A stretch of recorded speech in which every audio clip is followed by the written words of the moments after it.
10 million phone එකක් හොඳටම play වෙනවා කිසිම ලැග් එකක් නැහැ. සිග්නල් හොඳට දැන් වැඩ කරනවා. iPhone ඔන්න අපිට ඇවිල්ලා දෙනවා රිපෙයාර් එකකට M11 ෆෝන් එකක්. මේකේ ගැටලුව තමයි මේකේ සිග්නල් හොඳට පෙන්නනවා 4G 3G ඔන් වෙනවා. නමුත් මේකේ ඉන්ටර්නෙට් පහසුකම් අපිට සපුර ගන්න හැකියාවක් නැහැ. YouTube ගියපුවම ලෝඩ් වෙන්නේ නැහැ. Google search කරපුවම මුකුත් search වෙන්නේ නැහැ. WhatsApp මුකුත් වැඩ කරන්නේ නැහැ. හැබැයි මේකේ සිග්නල් හොඳට පෙන්නනවා. normal call ගන්නත් පුළුවන් කිසි ගැටලුවක් නැහැ. normal GSM වලින් call යනවා. ඉතින් අපි මේක check කරලා බලුවට පස්සේ අපිට identify වුණා මේකේ motherboard එකේ තමයි fault එක තියෙන්නේ.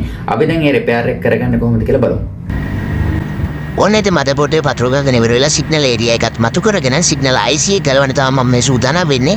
ඔන්න මම සිග්නල් IC එක මේ විදිහට ගලවලා විසි කර ගන්නවා වැඩක් නැහැ. IC එක සවුත් වෙලා තියෙන්නේ. එහෙම ගලව ගන්නකොට ඉතින් අපි අනිවාර්යයෙන්ම සැලකිලිමත් වෙන්න ඕන. වට කොම්පොනන්ට් එහෙට මෙහෙට විසි වෙන්න පුළුවන්. හීන් නූලට කරගන්න ඕනේ. තාමත් පුංචි ඉඩ ප්‍රමාණයක තමයි මේක තියෙන්නේ. එහෙට මෙහෙට රූල් විසි වුණොත් එහෙම කොම්පොනන්ට් අති ලංකාර වෙනවා. ඒ නිසා පරිස්සමට වැඩේ කරගන්න ඕන. ඊට පස්සේ මම මේකට නැවත අලුත් IC එකක් රිප්ලේස් කරගන්න යන්නේ. මේ IC එක ෆෝන් එකට ගහලා ඉවරලා නැවත ගැලවුවා. ඒ නිසා මේකේ පාත් වර්ගයක් ඩැමේජ් වෙලා තියෙන. ඒ පාත් ටික නෑ තමයි රීබෝල් කරගෙන තමයි සූදානම් වෙන්නේ.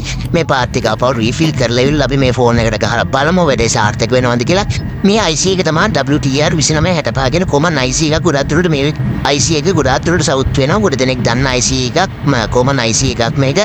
ඉතින් අපි බලමු මේක රිප්ලේස් කරලා මේ ගැටලුව හරියයිද නැද්ද කියලා. මේකේ සම්පූර්ණයෙන්ම සිග්නල් ඩිසේබල් වෙලා තිබෙන 4G power on වුණා. නමුත් මේක ෆෝන් එක වැඩ කරනකොට තමයි මේ ලැග් වීම සහ සමහර වෙලාවට ලෝඩ් වෙන්නෙම නැහැ.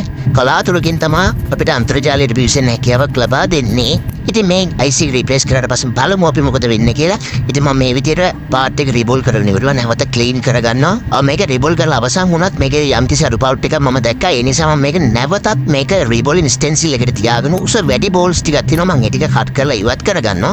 ඒ වගේම තමයි ටිකක් උස අඩු බෝල්ස් තියෙනවා. මේ හැම එකම එකම ගානට තියෙන්න ඕන නිසා මම නැවතත් සෝල්ඩර් ටිකක් දාලා ඉවරලා මේ පාර්ට් ටික ෆ්‍රී කරගන්නවා. මොකද එතකොට උස් පහත් ඒවා ටික හරියට බැලන්ස් කරගන්න ඕන. නැත්තම් අපි දෙපාරක් තුන්පාරක් IC ගලව ගහන්න ගියොත් එහෙම අපේ IC ගත අපරාධය මදර්බෝඩ් එකට ලොකු ටෙන්ෂන් එකක් එනවා. ඉතින් මේ විදිහට අපි නැවතත් ඒක රිබෝල් කරගත්තට පස්සේ මේක ගහන්න පුළුවන් තත්ත්වයට සූදානම් වෙලා තියෙන්නේ. ඊට පස්සේ මදර්බෝඩ් එකේ මේ තියෙන පින් අවුට් එක අපි ක්ලීන් කරගන්න ඕන. පරණ ගලවපු IC එකේ සමහර සෝල්ඩර් පාත් තියෙනවා ඒකේ. වැඩිපුර ඉස්සෙලා තියෙන ඒවා ටිකත් හොඳට අයින් කරගෙන ඉවර වෙලා වික් එකකින් ඒක ටික අයින් කරගන්නවා. ඊට පස්සේ මේක හොඳට ක්ලීන් කරලා අපි IC එක දැන් රීප්ලේස් කරන්න තමයි සූදානම් වෙන්නේ. දැන් අපිට පුළුවන් පුංචි වෙලාවකින් මේක ගහලා ඉවර වෙලා අපිට චෙක් කරගන්න මේ තියෙන ඉතාමත් පුංචි IC එකක් වලට පේන ඇතිම ගැඟිල්ලත් එක්ක දැක්කම ඉතාමත් පුංචි IC එකක් මේක. ඉතින් IC එක පුංචි වුණාට වැඩ කිඩ ගොඩක් දාන IC එකක් මේක. ඔන්න දැන් මම මේක හරියටම පින් අවුට් එකට ලයින් කරගෙන ඉවර වෙලා ෆ්ලක්ස් ටිකක් දාලා ඉවරලා ඔන්න ගැලපෙන ටෙම්පරේචර් එකකින් මේක හීට් කරගන්නවා. මොනවද පේනවා ඇති පුංචි මූමන්ට් එකකින් IC එක අල්ල ගන්නවා මදර්බෝඩ් එකට. දැන් ඉතින් වැඩේ ඉවරයි. අපිට චෙක් කරගන්න තියෙන්නේ. ඔන්න අපි වැඩේ කරගෙන ඉවරයි. මේක රිපෙයාර් එක අවශ්‍ය රිපෙයාර් එක කරගෙන ඉවරයි. මේක සිග්නල් IC එක අපි රීප්ලේස් කරගත්තා. ටිකක් නිවෙන්න තියලා තමයි මම මේක අතට ගත්තේ. දැන් අපි මිඩල් හවුසින් එකට හයි කරගෙන බලමු. අපිට නැවතත් සුපුරුදු විදිහටම ඉන්ටර්නෙට් යන්න පුළුවන් මට්ටමට මේ මදර්බෝඩ් එක නිවැරදි වෙලා තියෙනවද කියලා දැන් අපි මිඩල් හවුසින් එකට හයි කරගමු. අම්මට මේක හයි කරනවා කියලා වෙලා මේක පතුරු ගහනවා නේද? මේක නෑනේ. ක්ලීන් කරනවා සිදිනවා. හොඳයි දෙකම හොඳට පීදා. හොඳට පීදා ඉවරලා මම හයි කරනවා. හොඳයි. අනේ මම ඔය තියෙන කිරිටෝයි වගේ ෆ්ලක්ස් මුකුත් නෑ. හොඳයි. ආයෙ මේක වතුර හෙලිය නේද මට? නෑ ඇල්කොහොල් නේ. ඇල්කොහොල් ෂෝයි. තාටියක් හොඳට වැඩ කරලා වෙත්තේ. කමන් හොන් යමු දෙවට ක්ලීන් කර. ඔන්න මම ෆෝන් එක ඇසෙම්බල් කරගෙන ඉවරයි. දැන් අපිට තියෙන චෙක් කරගන්න YouTube ගිහිල්ලා බලන්න මේක YouTube වැඩ කරනවද කියලා. ඔන්න මම YouTube එකට ගිහිල්ලා සින්දුව ප්ලේ කරන්න. කිසිම ගැටලුවක් නැතුව ලෝඩ් වෙනවා.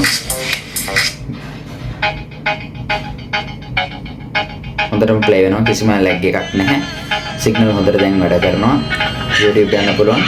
අපි දැන් Google එකට පොඩ්ඩක් ගිහලා සර්ච් කරලා බලමු.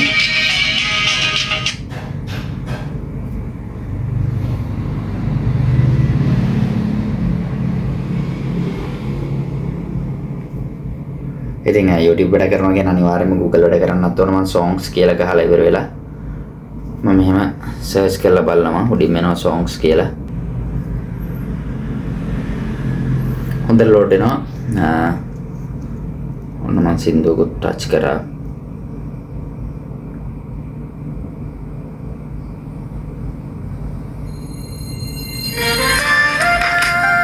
හරි. ඒ කියන්නේ අපේ රිපෙයාර් එක සාර්ථකයි. ඔයාගේ දුරකථන ලැප්ටොප් තියෙනවා නම් මේ වගේ ගැටලු වලට භාජනය වෙලා තියෙනවා ඔන්න රිපෙයාර් කරගන්න පුළුවන් අපේ දිවාන IT සොලියුෂන් ආයතනය හරහා. ඉතින් අපි සම්බන්ධ කරගන්න අපේ contact number එක තමයි 071 90 90 625.